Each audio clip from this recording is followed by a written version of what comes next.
أعزائي المتابعين، لدينا مكنسة سيارة صغيرة على الشحن، نريد أن نحولها على بطارية السيارة مباشرة. هذا المقدمة وهذا الغطاء،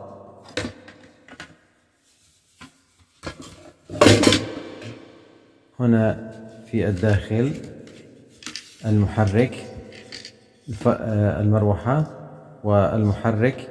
هذا يعمل على 4.8 فولت دي سي، 4.8 فولت.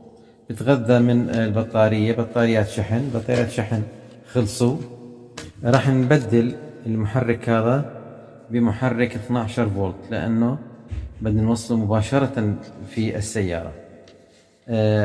راح نستخدم محرك بدل هذا المحرك. جبنا محرك، هذا هو محرك 12 فولت هذا، وهو خاص بمثقب الشحن. راح نبدل هذا مطرح هذا، ونستخدم الفراشة نركبه هون. وطبعا السلكين راح نمدهم ويخرجوا على فيش ولاعة السيارة.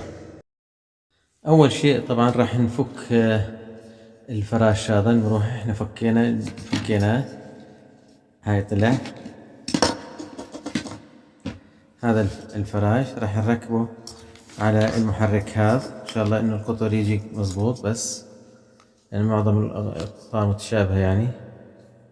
هاي ركبنا على الماتور الجديد واجت حشور يعني. بظل في مشكلة عندنا هون راح نحلها، انه لما جينا نقعد هذا هون، طلع هذا المحرك من هون المسافة هاي اطول من هذا المحرك. لاحظوا قديش فيه مسافة. هسه المشكلة عندنا بالبلاستيكة هاي اللي هون في القاعدة، هاي البلاستيكة هاي الصغيرة راح نكسرها. هاي راح نكسرها مشان يجلس المحرك براحته هون. وهاي كسرنا اللي كانت مضايقتنا هون. وهسه راح نقعد المحرك مكانه. هيك المحرك قعد في مكانه بشكله الطبيعي. طبعا هنا ثبتنا المحرك، حطينا هون شوية سوبر جلو حتى ما يرجع للخلف ومن الجهة الثانية. برضو قطعنا الخط البارد، هذا الخط البارد قطعناه، وصلنا على المفتاح. واحد رايح على المفتاح اهو، وطالع من المفتاح على الخط البارد، يعني هاي قطعنا الخط البارد، وصلنا اطراف المفتاح هون وهون. راح نلف عليهم تب، نعزلهم ونجرب.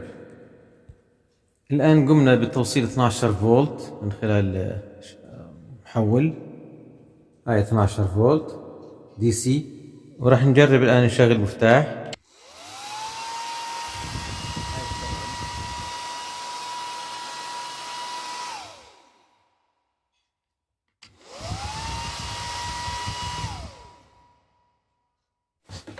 وهي ركبنا البراغي.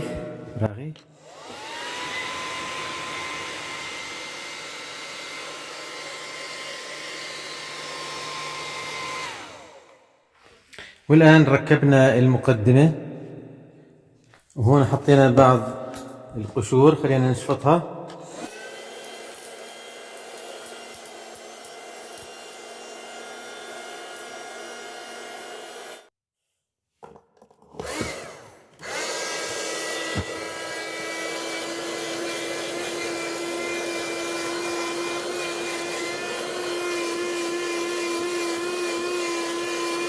مع تحيات محدثكم فادي حداد، قناة فادي التعليمي.